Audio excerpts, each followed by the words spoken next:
أشهد أن لا إله إلا الله وحده لا شريك له وأشهد أن محمدا عبده ورسوله أما بعد فأعوذ بالله من الشيطان الرجيم بسم الله الرحمن الرحيم الحمد لله رب العالمين الرحمن الرحيم مالك يوم الدين إياك نعبد وإياك نستعين اهدنا الصراط المستقيم صراط الذين أنعمت عليهم غير المغضوب عليهم ولا الضالين. الماضية بعض جوانب سيرة سيدنا أبي بكر الصديق رضي الله عنه.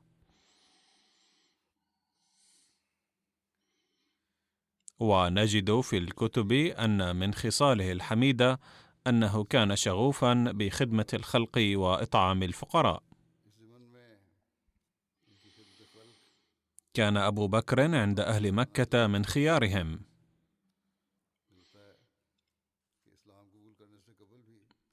يستعينون به فيما يأتيهم،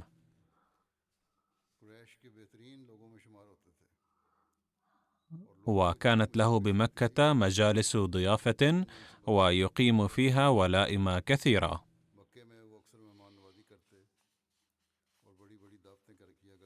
وكان يعد في المجتمع الجاهلي من أشراف قريش ومن خيارهم وكرامهم.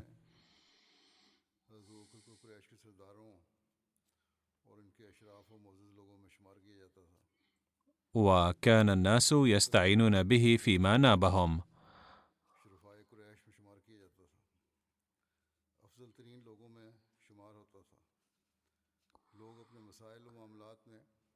وكانت له بمكة ضيافات لا يفعلها أحد.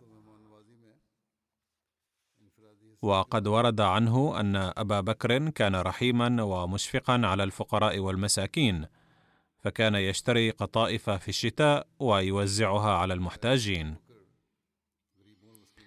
واشترى عاما قطائف دافئة أتي بها من البادية، ففرقها على أرامل أهل المدينة في الشتاء.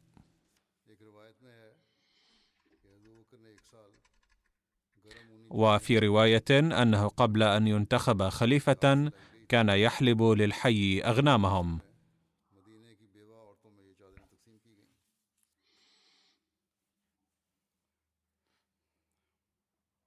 فلما بويع له بالخلافة قالت جارية من الحي: الآن لا تحلب لنا منائح دارنا. فسمعها أبو بكر فقال: بلى، لعمري لأحلبنها لكم، وإني لأرجو أن لا يغيرني ما دخلت فيه عن خلق كنت عليه. فكان يحلب لهم كالمعتاد،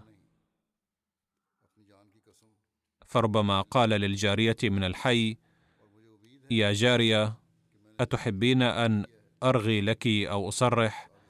فربما قالت: أرغي، وربما قالت: صرح، فأي ذلك قالت فعل. فمكث كذلك يقدم هذه الخدمة 6 أشهر في أيام الخلافة، ثم استقر في المدينة. كان له بيتان، أحدهما خارج المدينة حيث كان يقيم عادة في حياة النبي صلى الله عليه وسلم، إلا أن رسول الله صلى الله عليه وسلم كان قد بنى له بيتا قرب المسجد النبوي وبيوته. وإضافة إلى ذلك كان له بيت آخر أيضا في المدينة، لكنه كان يقيم عادة في بيته في ضاحية المدينة في حياة النبي صلى الله عليه وسلم. وبعد أن انتخب خليفة انتقل إلى المدينة، وما لم ينتقل إلى المدينة قد أنجز مهمة الحلب دون انقطاع.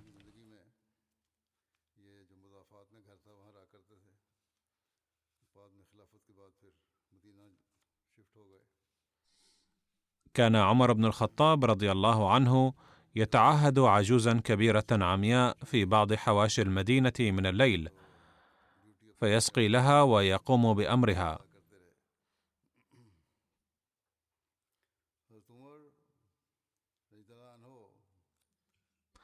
فكان إذا جاءها وجد غيره قد سبقه إليها فأصلح ما أرادت،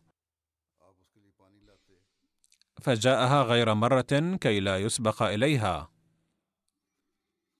فرصده عمر فإذا هو بأبي بكر الذي يأتيها وهو يومئذ خليفة، فقال عمر: أنت هو لعمري، أي الذي يسبقه في الحسنات لا غير، فلن يكون غير أبي بكر رضي الله عنه.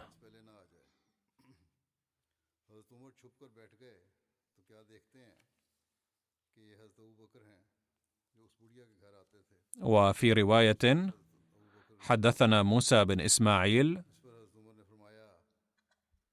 حدثنا معتمر عن أبيه حدثنا أبو عثمان أنه حدثه عبد الرحمن بن أبي بكر رضي الله عنهما أن أصحاب الصفة كانوا أناسا فقراء،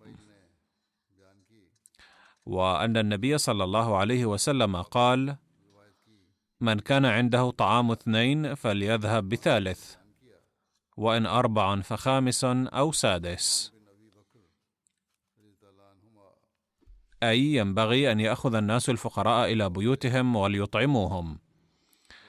وأن أبا بكر جاء ب3 فانطلق النبي صلى الله عليه وسلم ب10، قال: فهو أنا وأبي وأمي فلا أدري، قال: وامرأتي وخادم بيننا وبين بيت أبي بكر، وإن أبا بكر تعشى عند النبي صلى الله عليه وسلم ثم لبث حيث صليت العشاء ثم رجع، أي أخذ معه الضيوف ثم جاء إلى النبي صلى الله عليه وسلم ولبث عنده وتعشى عنده، فلبث حتى تعشى النبي صلى الله عليه وسلم، فجاء بعدما مضى من الليل ما شاء الله. قالت له امرأته: وما حبسك عن أضيافك؟ أو قالت: ضيفك. قال: أو ما عشيتهم؟ قالت: أبوا حتى تجيء، قد عرضوا فأبوا. قال: فذهبت أنا فاختبأت، فقال: يا غنثر، فجدع وسب وقال: كلوا لا هنيئا، فقال: والله لا أطعمه أبدا، وأيم الله ما كنا نأخذ من لقمة إلا ربا من أسفلها أكثر منها. قال: يعني حتى شبعوا، وصارت أكثر مما كانت قبل ذلك. فنظر إليها أبو بكر فإذا هي كما هي أو أكثر منها، فقال لامرأته: يا أخت بني فراس، ما هذا؟ قالت: لا وقرة عيني لهي الآن أكثر منها قبل ذلك ب3 مرات. فأكل منها أبو بكر وقال: إنما كان ذلك من الشيطان، يعني يمينه، أي كان الشيطان قد دفعني إلى اليمين بأني لن آكله، فلما رأى البركة قال: سآكله. ثم أكل منها لقمة ثم حملها إلى النبي صلى الله عليه وسلم فأصبحت عنده. وكان بيننا وبين قوم عقد فمضى الأجل، ففرقنا 12 رجلا، مع كل رجل منهم أناس، الله أعلم كم مع كل رجل، فأكلوا منها أجمعون، أو كما قال. فهكذا بارك الله في طعام سيدنا أبي بكر رضي الله عنه.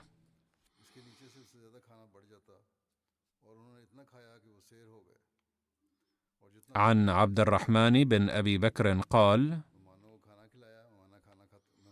قال رسول الله صلى الله عليه وسلم: هل منكم أحد أطعم اليوم مسكينا؟ فقال أبو بكر رضي الله عنه: دخلت المسجد فإذا أنا بسائل يسأل، فوجدت كسرة خبز في يد عبد الرحمن، فأخذتها منه فدفعتها إليه.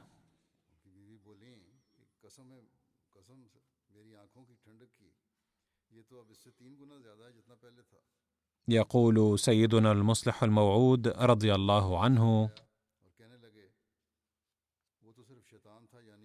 كان عبد الرحمن بن أبي بكر رضي الله عنه أيضا أهلا بالخلافة، وقال الناس أيضا إن طبعه ألين من عمر رضي الله عنه، وهو ليس أقل كفاءة من عمر، لذا يجب أن يكون هو الخليفة بعدك.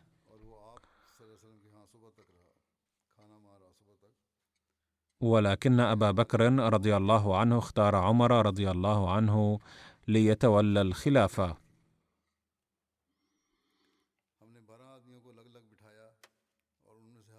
وذلك على الرغم من الخلاف بين طبيعة عمر وأبي بكر رضي الله عنهما. إذن لم يستفد أبو بكر رضي الله عنه من الخلافة على المستوى الشخصي، بل كان يرى أن الفضل يكمن في خدمة الخلق فقط.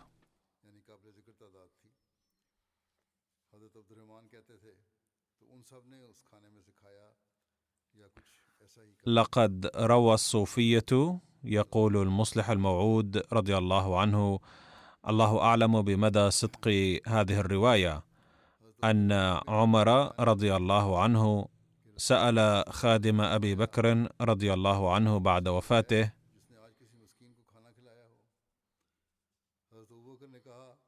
ما هي الأعمال الصالحة التي كان يكسبها سيدك لأكسبها أنا أيضا؟ فذكر الخادم من جملة الأعمال أن أبا بكر رضي الله عنه كان يذهب بالخبز إلى جانب كذا،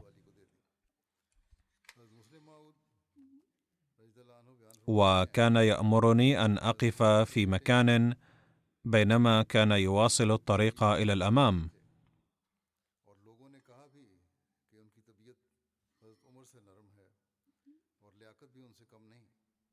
ولا يسعني أن أقول ماذا كان هدفه من ذهابه إلى هناك. فذهب عمر رضي الله عنه بالطعام إلى الجانب الذي أشار إليه الخادم،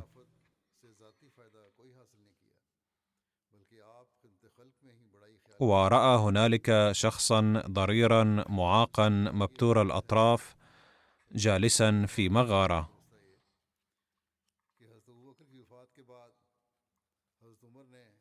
جعل عمر رضي الله عنه لقمة في فم الشخص المعاق، فبكى وقال: رحم الله أبا بكر، كم كان إنسانا بارا. قال عمر رضي الله عنه: كيف علمت أن أبا بكر رضي الله عنه قد مات؟ قال: ليس في فمي أسنان، فكان أبو بكر يمضغ اللقمة قبل أن يضعها في فمي. أما اليوم فقد تلقيت لقمة قاسية، فخطر ببالي أن الذي أطعمني هذه اللقمة ليس أبو بكر بل هو غيره. وإضافة إلى ذلك لم ينقطع أبو بكر قط. أما الآن فلما حصل الانقطاع فتوجست أنه ليس موجودا في هذا العالم حتما. يقول المصلح الموعود رضي الله عنه: إذن ماذا استفاد أبو بكر رضي الله عنه من الحكم؟ لم يستفد شيئا من الخلافة أو الملك الذي تولاه. هل عد أموال الحكومة أمواله؟ أو هل عد أملاكا حكومية ملكا له؟ كلا، بل كل ما حصل عليه أقاربه كان من أملاكه الشخصية. إنما الميزة التي كان يتميز بها هي الخدمة التي قام بها بجدارة. يقول المسيح الموعود عليه السلام: إن للشريعة جزئين فقط، أحدهما حق الله والثاني حق العباد. فما هو حق الله؟ إنما هو أن نعبده ولا نشرك في عبادته أحدا، وننصرف إلى ذكره على الدوام، ونستجيب لأوامره، ونمتنع عما نهانا عنه، ونجتنب ما حرمه علينا، وغير ذلك من الأمور. يقول المسيح الموعود عليه السلام: إن للشريعة جزئين، هما حق الله وحق العبادة. انظروا إلى النبي صلى الله عليه وسلم كيف قضى حياته في الخدمات، ثم انظروا إلى علي رضي الله عنه، كان قد رقع قميصه لدرجة لم يبقى منه مكان.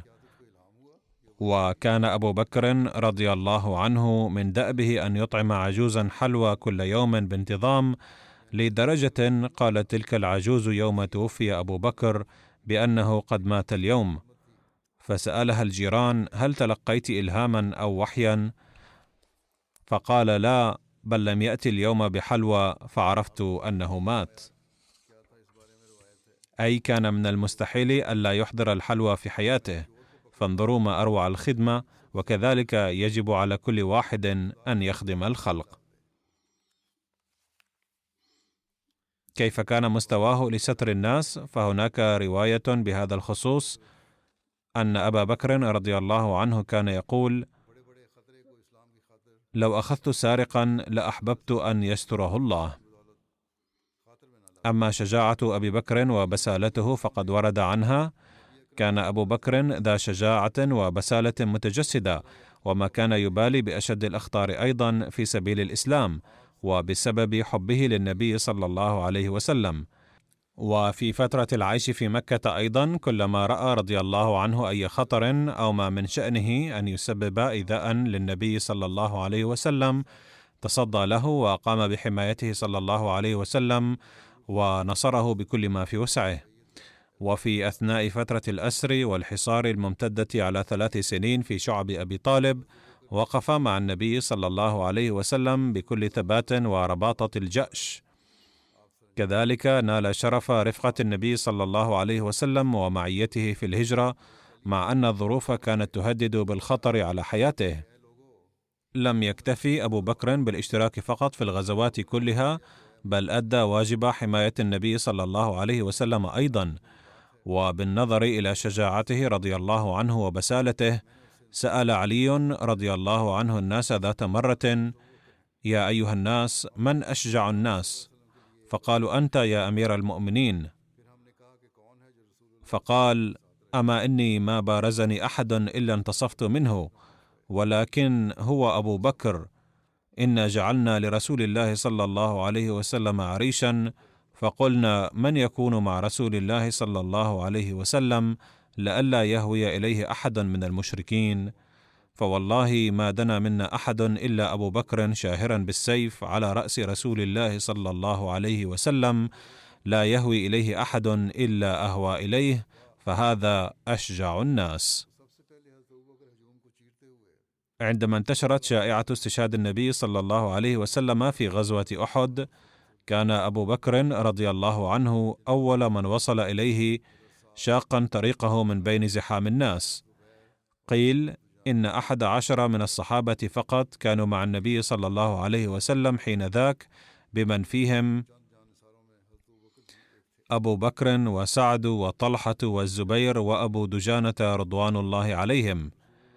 كما كان أبو بكر ضمن حفنة من المخلصين الذين عينوا على الجبل لحماية النبي صلى الله عليه وسلم يوم أحد. كان رضي الله عنه مع النبي صلى الله عليه وسلم في غزوة الخندق، وكان ممن نقلوا التراب في الثياب أثناء حفر الخندق. كان بطبيعة الحال ضمن المبايعين المخلصين والمضحين بحياتهم بمناسبة صلح الحديبية. وعندما كتبت معاهدة الصلح ضرب أبو بكر مثلا أعلى لقوة الإيمان والصمود والفراسة وطاعة النبي صلى الله عليه وسلم وحبه، لدرجة لم ينسه عمر رضي الله عنه مدى حياته. وقد اشترك رضي الله عنه في غزوة الطائف أيضا مع ابنه عبد الله الذي كان شابا يوم ذاك وقتل في هذه الغزوة. وعندما خرج رسول الله صلى الله عليه وسلم لغزوة تبوك مع جيش قوامه 30,000 جندي، عين أكثر من قائد وأعطاهم رايات، وقد أعطي أبو بكر رضي الله عنه أكبر راية بهذه المناسبة. عن سلمة بن الأكوع قال: غزوت مع رسول الله صلى الله عليه وسلم 7 غزوات، وخرجت فيما يبعث من البعوث 9 غزوات، وعلينا مرة أبو بكر ومرة أسامة بن زيد رضي الله عنهما، لا نظير للشجاعة والبسالة التي أبداهما سيدنا أبو بكر رضي الله عنه عندما ارتدت معظم الجزيرة العربية بعد وفاة النبي صلى الله عليه وسلم، وقد سبق ذكرها المفصل في بعض الخطب السابقة. يقول سيدنا المصلح الموعود رضي الله عنه بهذا الشأن: ذات مرة خنق الكافرون النبي صلى الله عليه وسلم برداء خنقا شديدا، ولما علم أبو بكر رضي الله عنه بذلك أتى مسرعا ودفع عنه الكافرين وقال لهم: ألا تخافون الله تعالى؟ أتقتلون رجلا أن يقول ربي الله ولم يطلب منكم مالا ولا عقارا، فلماذا تكادون تقتلونه؟ يقول الصحابة بأننا كنا نحسب أبا بكر أشجعنا في زمننا، كان العدو يزعم أنه لو قتل محمد رسول الله صلى الله عليه وسلم لا قضي على الإسلام، وقد رأينا أن أبا بكر رضي الله عنه كان يقف مع النبي صلى الله عليه وسلم دائما ليتصدى لكل من يهاجمه.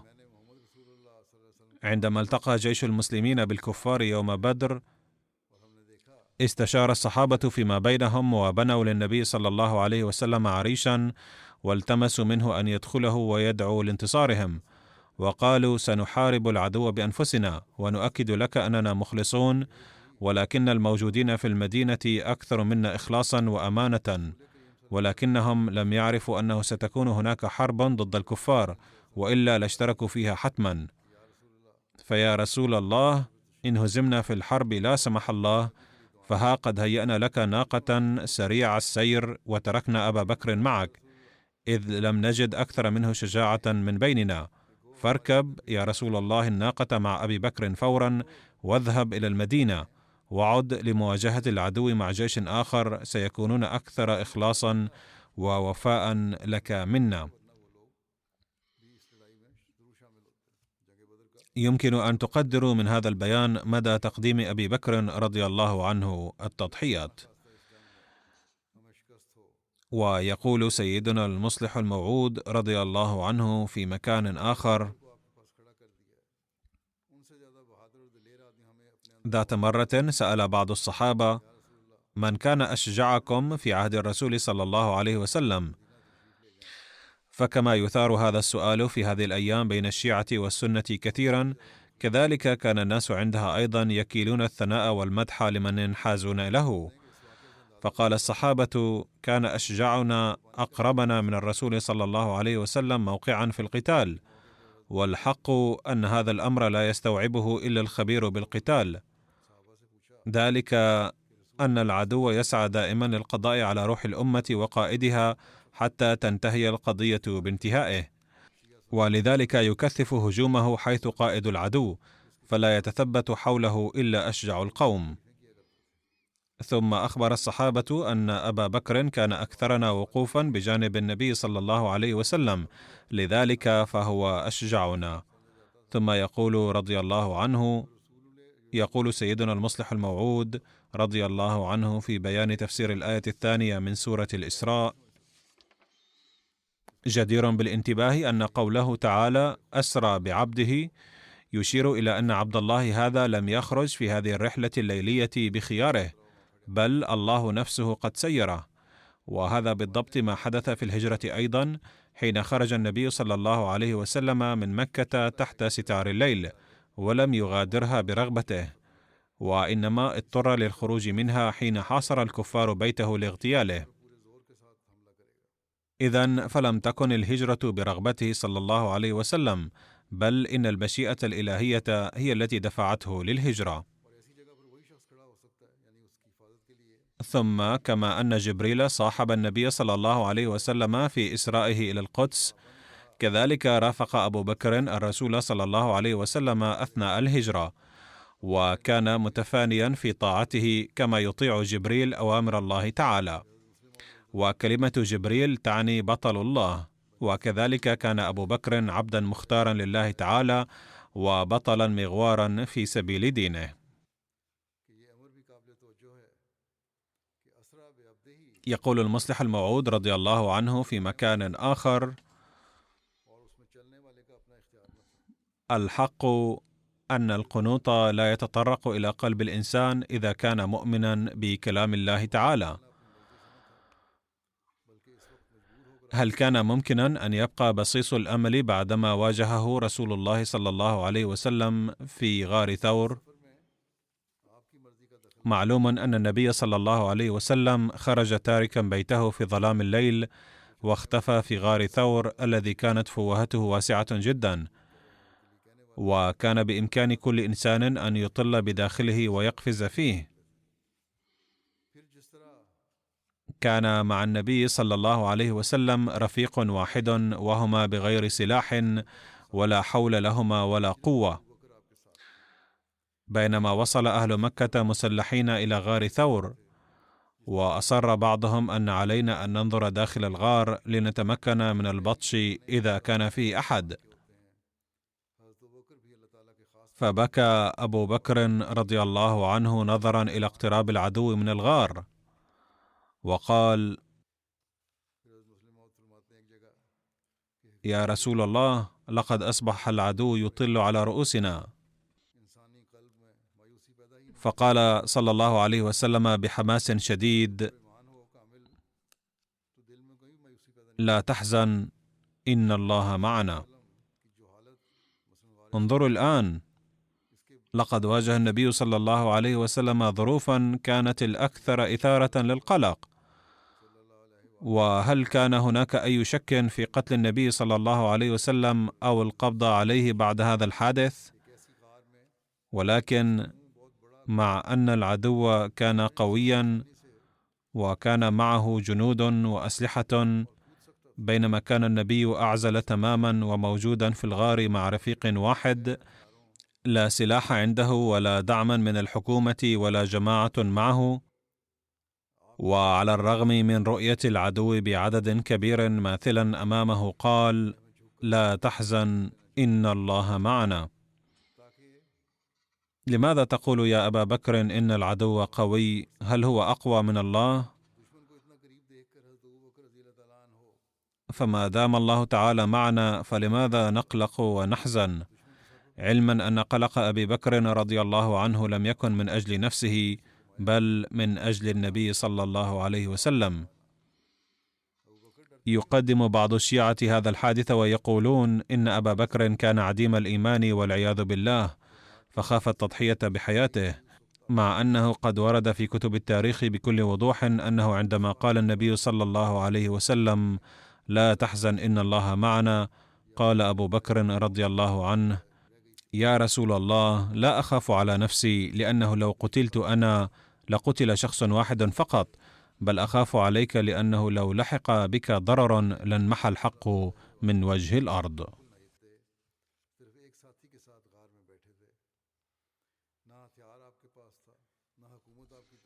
ويقول سيدنا المصلح الموعود رضي الله عنه أيضا: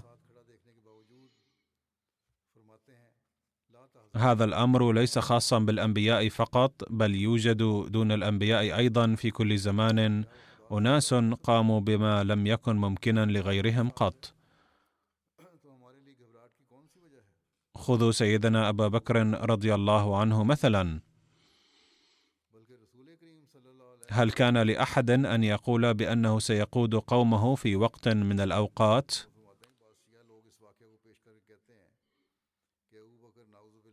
كان يظن بوجه عام أنه كان ذو طبع ضعيف وقلب رقيق ويحب الصلح في كل الأحوال. ثم انظروا إلى زمن النبي صلى الله عليه وسلم، سترون أنه صلى الله عليه وسلم لم يعين أبا بكر رضي الله عنه قائدا للجيش في أي حرب مهمة، وإن كان قد أمر على بعض الغزوات الصغيرة. أما في الحروب الكبيرة فقد عين غيره قادة دائما، كما لم يكلف حتى بتعليم القرآن الكريم وأمور القضاء وما شابهها أيضا.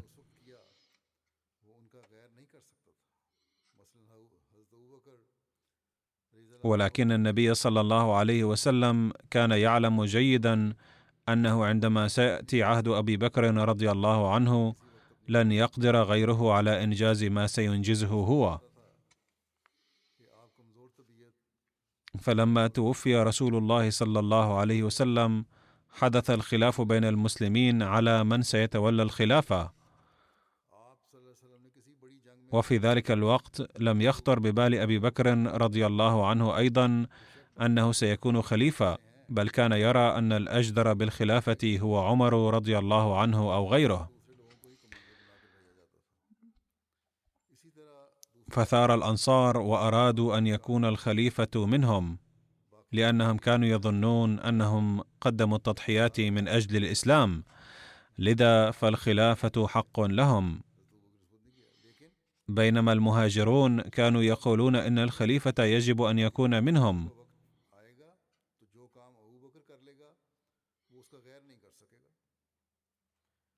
باختصار، قد اندلع شجار إثر وفاة النبي صلى الله عليه وسلم،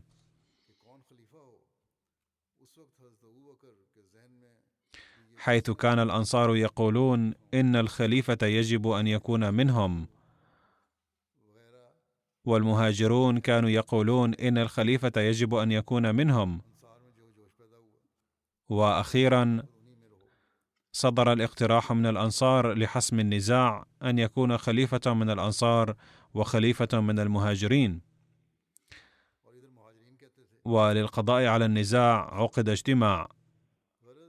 يقول سيدنا عمر رضي الله عنه: في ذلك الوقت خطر ببالي أنه صحيح أن أبا بكر صالح وتقي، لكن حسم هذه القضية ليس من عمله، وإذا كان أحد يقدر على حل هذه القضية فهو أنا حصرا، لأن هذه المهمة تقتضي القوة وليس الرفق والحب. فبدأت أفكر في استخراج الأدلة التي تثبت أن الخليفة يجب أن يكون من قريش. أما الفكرة بأن يكون خليفة من الأنصار وخليفة من المهاجرين فخاطئة تماما. قال: قد فكرت في أدلة كثيرة، ثم توجهت إلى مجلس أقيم للبت في القضية، وكان أبو بكر يرافقني، وأردت أن ألقي كلمة وأطلع الناس على الأدلة التي جمعتها وأقنعهم بها. وكنت أظن أن أبا بكر لا يملك هيبة وشوكة تمكنه من الخطاب في هذا المجلس، لكنني حين أردت أن أقوم ضربني سيدنا أبو بكر بغضب وقال لي: اجلس. ثم قام وبدأ الخطاب، فبين والله جميع الأدلة التي كنت جمعتها، وأضاف إليها أخرى كثيرة، حتى اقتنع الأنصار وسلموا بمبدأ المهاجرين في الخلافة. فكان أبو بكر نفس الرجل الذي قال عنه عمر رضي الله عنه أنه ذات يوم قد قميصه في السوق على نزاع وأراد أن يضربه. وكان أبو بكر نفس الرجل الذي كان يقول عنه النبي صلى الله عليه وسلم كثيرا: إنه رقيق القلب. لكنه حين آن أوان وفاة النبي صلى الله عليه وسلم قال للسيدة عائشة رضي الله عنها: يخطر ببالي كثيرا أن أقول للناس أن يجعلوا أبا بكر خليفة بعدي. ثم أمتنع لأن قلبي يعرف أن الله تعالى والمؤمنون سيأبون إلا أن يجعلوا أبا بكر خليفة، فهذا ما حدث حصرا وانتخب خليفة. كان حضرته رقيق القلب لطيف الطبع لدرجة تقدم عمر ذات يوم ليضربه في السوق ومزق ثيابه، لكن أبا بكر اللطيف ورقيق القلب نفسه قد أتى عليه زمن جاءه فيه سيدنا عمر رضي الله عنه وقال له: إن العرب كلهم معارضون، وتقام الصلاة جماعة في مكة والمدينة وفي قرية صغيرة أخرى فقط، وصحيح أن بقية الناس يصلون، لكنهم لسبب الخلاف المتفاقم لا يريدون أن يصلي بعضهم خلف بعض ولا يريدون أن يسمعوا لأحد. والعرب الجهلة الذين أسلموا قبل 5 أو 6 أشهر فقط يريدون أن يعفى عنهم الزكاة، فهم لا يدركون أهمية الزكاة، فما الضير إذا أعفيتهم عنها لسنة أو سنتين. فعمر الذي كان دوما يمسك السيف بيده في حال صدور تصرف غير لائق بسيط من أحدهم، كان يستأذن النبي صلى الله عليه وسلم في ضرب عنقه. قد ارتعب من هؤلاء الناس وفزع كثيرا، وجاء إلى أبي بكر رضي الله عنه وطلب منه أن يعفي الزكاة عن هؤلاء الجهلة لمدة من الزمن، ويمكن أن نفهمهم الأمر تدريجيا. لكن أبا بكر الذي كان رقيق القلب لدرجة يقول عمر رضي الله عنه أنه ذات يوم تقدم إليه ليضربه ومزق ثيابه، فقد نظر إلى عمر بمنتهى الغضب، أي قال عمر: ينبغي ألا يسأل المتمردون ولا يؤخذ منهم الزكاة لسنتين، وبعد ذلك سنفهمهم. وقال له: يا عمر، هل تطلب مني أمرا لم يعمله الله ورسوله؟ فقال له سيدنا عمر: هذا صحيح، لكنهم حديثو العهد، وجيش العدو قد وصل إلى أسوار المدينة، فهل من الأفضل أن يتقدم هؤلاء ويعيثوا في المدينة فسادا وتحدث الفرقة في المدينة، أم يمكن أن نعفي عنهم الزكاة لسنة أو سنتين، أي إما أن نواجه التشرذم أو نتصالح كيفما أمكن؟ فقال له سيدنا أبو بكر: إذا اقتحم العدو المدينة وقتل المسلمين في شوارع المدينة وجرت الكلاب جثث المسلمات فلن أعفيهم من الزكاة، والله إذا كانوا يؤدون قطعة حبل في حياة النبي صلى الله عليه وسلم زكاة فلآخذنها منهم. ثم قال: يا عمر، إذا كنتم تخافون فانصرفوا عني، سوف أقاتلهم وحدي حتى يكفوا عن فتنتهم.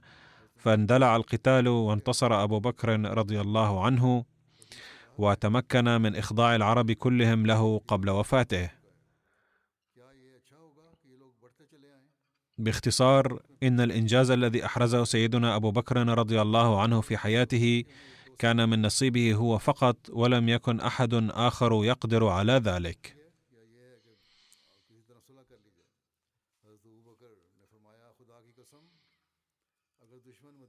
يقول سيدنا المصلح الموعود رضي الله عنه: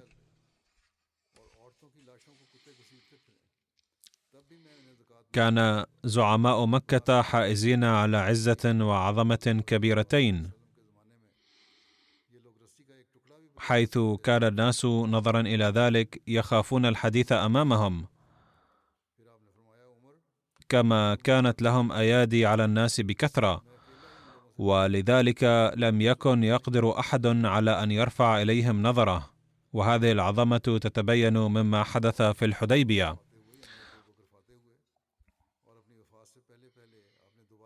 إذ إن الممثل الذي كان أرسله أهل مكة للتفاوض مع رسول الله صلى الله عليه وسلم لمس بيده لحية النبي صلى الله عليه وسلم أثناء تبادل الحديث،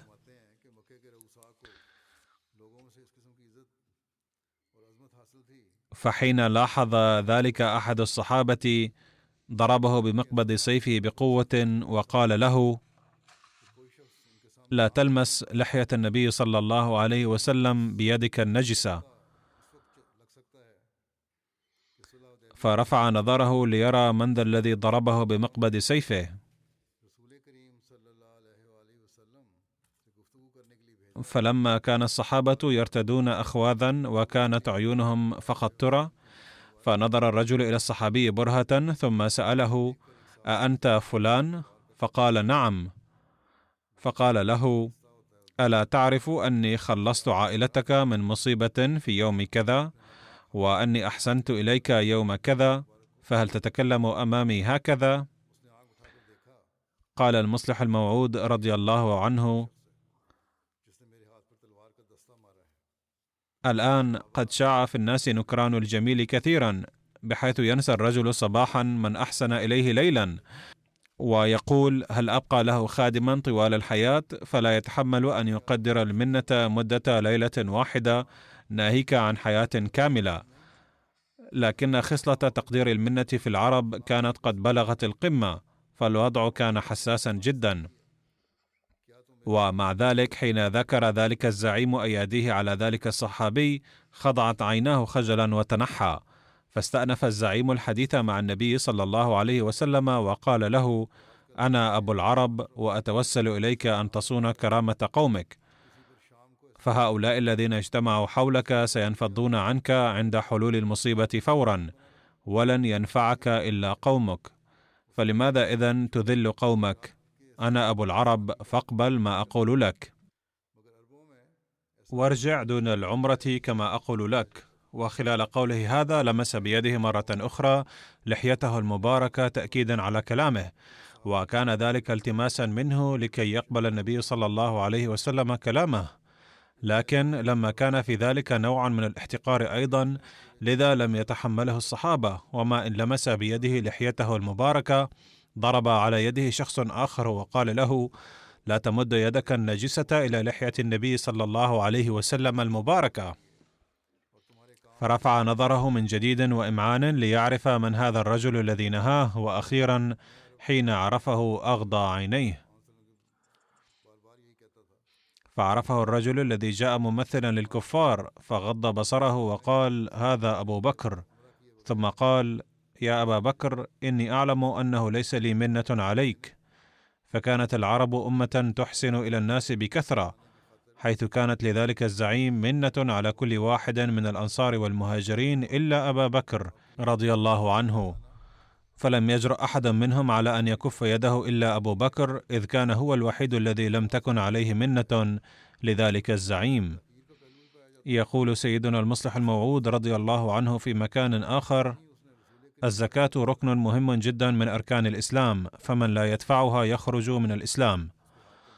بعد وفاة النبي صلى الله عليه وسلم وفي عهد سيدنا أبي بكر رضي الله عنه، لما رفض بعض الناس دفع الزكاة وقالوا: إن قول الله تعالى: خذ من أموالهم صدقة تطهرهم وتزكيهم بها وصل عليهم، كان خاصا بالنبي صلى الله عليه وسلم فقط، فما دام قد مات فمن ذا الذي يستطيع أن يأخذ منا الزكاة بعده؟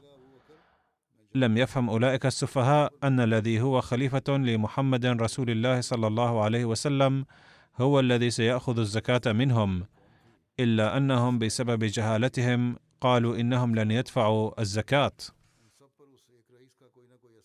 فمن ناحية رفض هؤلاء أداء الزكاة، ومن ناحية أخرى ظهر الفساد وارتدت كل العرب تقريبا، وظهر كثير من المتنبئين، وبدا وكأن الإسلام سيندثر الآن والعياذ بالله.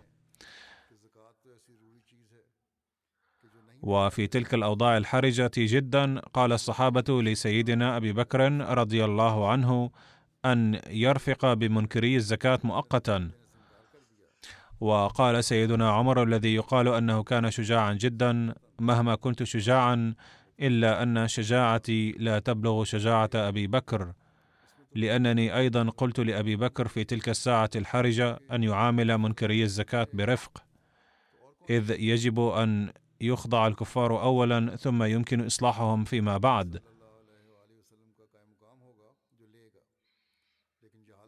لكن أبا بكر رضي الله عنه قال: ما كان لابن أبي قحافة أن يلغي الأمر الذي أمر به النبي صلى الله عليه وسلم، وسأقاتلهم ما لم يدفعوا الزكاة كاملة، وما لم يدفعوا عقال بعير كانوا يؤدونه في حياة النبي صلى الله عليه وسلم. عندها علم الصحابة مدى شجاعة وبسالة من يجعله الله خليفة، وبالفعل أخضعهم سيدنا أبو بكر في نهاية المطاف، ولم يتركهم حتى أخذ منهم الزكاة. أما عن التضحية المالية التي قام بها سيدنا أبو بكر رضي الله عنه، فقد كتب أحد الكتاب: لما آمن سيدنا أبو بكر الصديق رضي الله عنه كان بحوزته مبلغ كبير من المال يبلغ 40,000 درهم، وهذا بالطبع إضافة إلى أموال التجارة والممتلكات الأخرى. بل ورد في رواية أنه كان يملك 1,000,000 درهم نقدا، فأنفق في مكة آلاف الدراهم منها لمساعدة عامة المسلمين عموما وكفالة فقراء المسلمين خاصة. وحين هاجر كانت معه 5 أو 6 آلاف من الدراهم. وفي رواية أنه ظل يوفر هذا المال لحاجات النبي صلى الله عليه وسلم، وأخذه معه عند الهجرة إلى المدينة، وسد به نفقات سفر الهجرة، كما دفع به نفقات سفر هجرة بعض أهل بيت النبي صلى الله عليه وسلم، كما اشترى به قطعة أرض للمسلمين في المدينة. وعن ابن عباس قال: خرج رسول الله صلى الله عليه وسلم في مرضه الذي مات فيه عاصبا رأسه بخرقة، فقعد على المنبر فحمد الله وأثنى عليه، ثم قال: إنه ليس من الناس أحد أمن علي في نفسه وماله من أبي بكر بن أبي قحافة. وعن أبي هريرة قال: قال رسول الله صلى الله عليه وسلم: ما نفعني مال قط ما نفعني مال أبي بكر. فبكى أبو بكر وقال: هل أنا ومالي إلا لك يا رسول الله؟ يقول سيدنا المصلح الموعود رضي الله عنه: قال سيدنا عمر رضي الله عنه: خطر ببالي في إحدى مناسبات الجهاد أن أبا بكر رضي الله عنه يسبقني دائما وسوف أسبقه اليوم، فذهبت إلى بيتي وأخرجت نصف مالي وجئت به إلى النبي صلى الله عليه وسلم، وكان ذلك الزمن زمنا عصيبا على الإسلام، ولكن أبا بكر رضي الله عنه جاء بكل ماله. وكتب سيدنا المصلح الموعود رضي الله عنه في موضع آخر: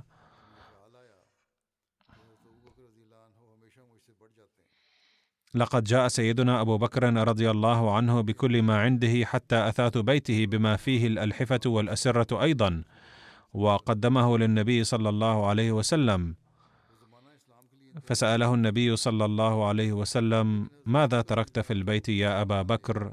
قال: الله ورسوله. قال عمر رضي الله عنه: لما سمعت ذلك خجلت خجلا شديدا، وقلت: لقد حاولت اليوم جاهدا أن أسبق أبا بكر رضي الله عنه، ولكنه سبقني اليوم أيضا. قال حضرة المصلح الموعود: قد يقول قائل هنا: ما دام أبو بكر رضي الله عنه قد جاء بكل ما عنده فماذا ترك لأهله؟ فليكن معلوما هنا أن المراد من كل ما عنده هو كل ما ادخره في بيته من مال وغيره. كان رضي الله عنه تاجرا، ولم يأتي بماله الذي كان مستثمرا في التجارة، ولم يبع منزله أيضا، بل جاء بما في بيته من مال وأثاث. يقول المصلح الموعود: تتضح من هذه الواقعة ميزتان لأبي بكر: الأولى أنه سبق الجميع في التضحية المالية، والثانية أنه مع جلبه جل ماله وصل إلى النبي صلى الله عليه وسلم قبل الجميع. أما الذين قدموا أقل منه فظلوا يفكرون فيما يتركونه في البيت وما يأتون به. ومع كل ذلك لم يرد في أي مكان أن أبا بكر اعترض على الآخرين فيما فعلوا، لقد جاء بكل ما عنده، ولكنه لم يقل انظروا قد جئت بكل ما أملك، ولكن الآخرين لم يأتوا بكل ما عندهم. ومع هذه التضحية العظيمة كان أبو بكر رضي الله عنه يرى أنه لا يزال مدينا لله تعالى، وأنه لم يمن على الله بما فعل، إنما هي منة الله عليه أنه قد وفقه لهذا الإنفاق. فحضرة المصلح الموعود يبين أن على الذين يقدمون التضحيات المالية أن يفحصوا أنفسهم، ولا يكونوا كالمنافقين الذين لا يتبرعون، وإذا تبرعوا قليلا من المال بدأوا في الطعن في الآخرين قائلين انظروا إن فلانا تبرع قليلا وفلانا لم يتبرع بشيء. قال سيدنا المسيح الموعود عليه الصلاة والسلام: كان الصحابة قوما أطهارا لدرجة إن القرآن الكريم حافلا بالثناء عليهم، فهل أنتم مثلهم؟ ما دام الله تعالى يقول سيكون مع المسيح الموعود قوما يكونون أمثال الصحابة رضوان الله عليهم أجمعين، وكان الصحابة قوما ضحوا بأموالهم وأوطانهم في سبيل الله تعالى وتخلوا عن كل شيء. لا شك أنكم قد سمعتم كثيرا القصة الشهيرة لسيدنا الصديق الأكبر رضي الله عنه، فذات مرة أمر الناس بالإنفاق في سبيل الله، فجاء بكل ما في بيته، ولما سأله النبي ماذا تركت في البيت قال الله ورسوله. لقد كان رضي الله عنه من رؤساء مكة، ومع ذلك اكتفى من اللباس برداء من الصوف كالفقراء، كأنما استشهد هؤلاء القوم في سبيل الله، وقد قيل لهم إن الجنة تحت ظلال السيوف. ثم يقول سيدنا المسيح الموعود عليه السلام: انظروا إلى الصحابة رضوان الله عليهم، فعندما جاء وقت الاختبار قدم كل واحد منهم جل ما يملكه، وجاء أبو بكر رضي الله عنه قبل الآخرين ملتفا ببطانية فقط، أي جاء بكل ما يملك مرتديا بطانية فقط، وما أروع ما جزاه الله به حيث صار أول خليفة. إنما قصدي من كل هذا الكلام أن أبين أنه لا ينفع في سبيل الفوز بالكمال الحقيقي والخير والبركة والمتعة الروحانية إلا المال الذي ينفق في سبيل الله تعالى، والباقي فيما بعد إن شاء الله.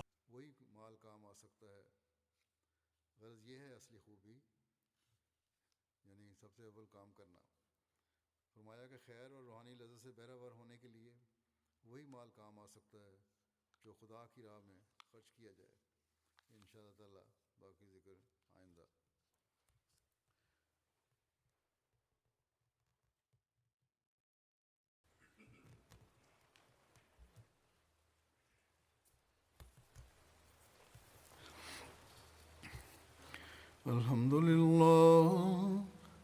لله نحمده ونستعينه ونستغفره ونؤمن به ونتوكل عليه ونعوذ بالله من شرور أنفسنا ومن سيئات أعمالنا. من يهده الله فلا مضل له ومن يضلل فلا هادي له. ونشهد أن لا إله إلا الله ونشهد أن محمدا عبده ورسوله. عباد الله رحمكم الله، إن الله يأمر بالعدل والإحسان وإيتاء ذي القربى وينهى عن الفحشاء والمنكر والبغي يعظكم لعلكم تذكرون. اذكروا الله يذكركم وادعوه يستجب لكم ولذكر الله أكبر.